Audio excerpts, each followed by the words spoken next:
I have to say I've never had any sign from heaven or anything telling me, Brad, you are an artist. It's something that has kind of been with me all my life.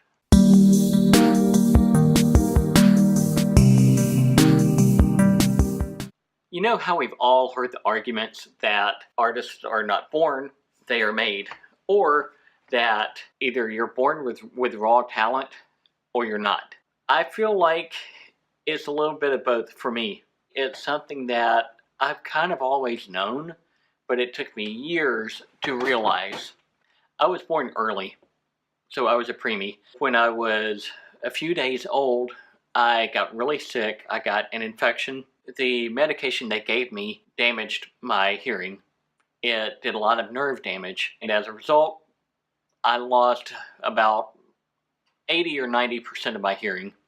I also lost a lot of my sense of smell, so I'm always having to ask my wife, hey, does this shirt smell okay? Can I get one more wear out of this shirt? We like to joke about that. Since my hearing was damaged, I think it heightened my visual sense. I have a very strong sense of depth and a strong sense of where things are.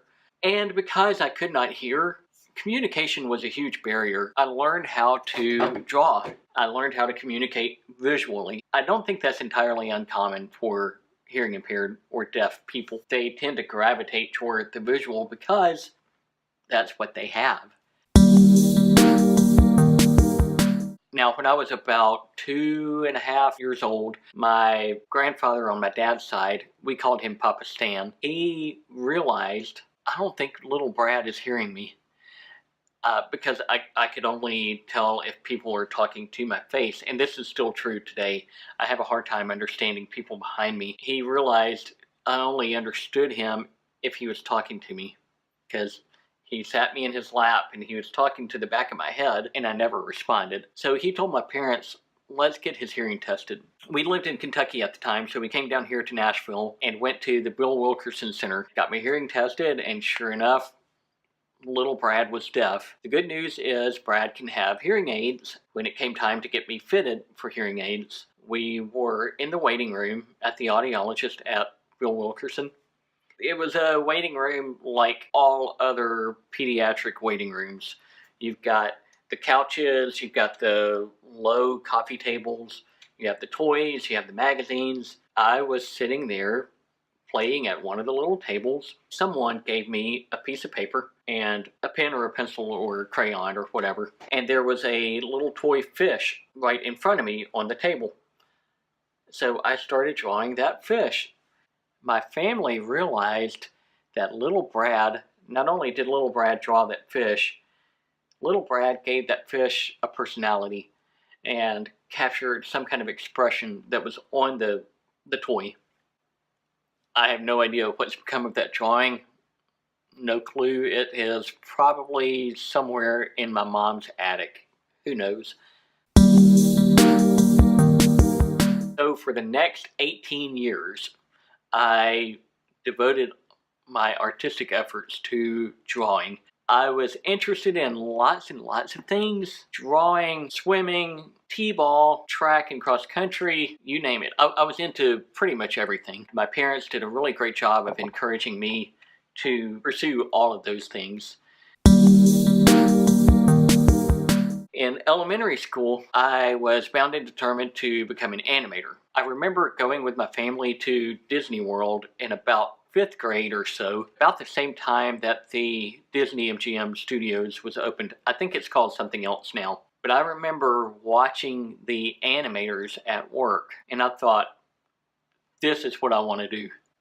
Fast forward a few years into middle school, 7th and 8th grade, I discovered Marvel Comics. And I was like, man, I'm going to get a job working for Marvel. Fast forward into high school, I got on the yearbook staff and I learned how graphics worked. That was about the time that the term graphic arts kind of fell out of vogue and graphic design came into vogue. So then in college, I studied graphic design. One of the requirements for my graphic design major, I have a BFA, was to take Painting 1, and I took that fall of my sophomore year. I fell in love with painting. I have not looked back ever since. You know how every family has stories. They have this mythology and lore about themselves and the family members. Well, there's a story about me when I was, in addition to the fish story, there's a story about me when I was 7, 8, or 9, or 10. I would tag along with my grandfather on my mom's side. We called him Granddaddy. I would go with him to watercolor classes at the Centennial Arts Center in Nashville. It's right there in Centennial Park, right next to the Parthenon. If you've ever been to Nashville, go to the Parthenon. It's a replica of the Parthenon in Greece. But anyway, there's this art center. The instructor, Hazel King, she was an amazing lady. She taught at the art center for, I don't know, 50 years. She would teach these art classes, and my grandfather would go, and he brought me along with him. I was working away on whatever it was, and she came by and she said, "Well, Brad, you're going to be an artist someday." And I was not trying to be disrespectful, I promise. But I looked at her and I said, "I am an artist." It's one of those things that I realized looking back, I knew then what took me years, decades, to really understand and figure out. It's amazing how much kids know from an early age, how much they understand intuitively. And it's also amazing how much we kind of forget. How do we lose sight of what we knew when we were 7 years old, only to rediscover that decades later? But I say all of this really to make the point that I never got started as an artist. It's something that's always been a part of me. And I realized that being an artist, becoming an artist, it's something where you don't really get there. And it's something that you have to recognize every day and recommit to every day and do the work every day. Being an artist is really a lifestyle. It's a way of thinking and seeing and doing. So I want to hear from you. What kind of art do you do, and how did you discover that? Sound off in the comments. I would love to hear from you. Thanks. Talk to you soon.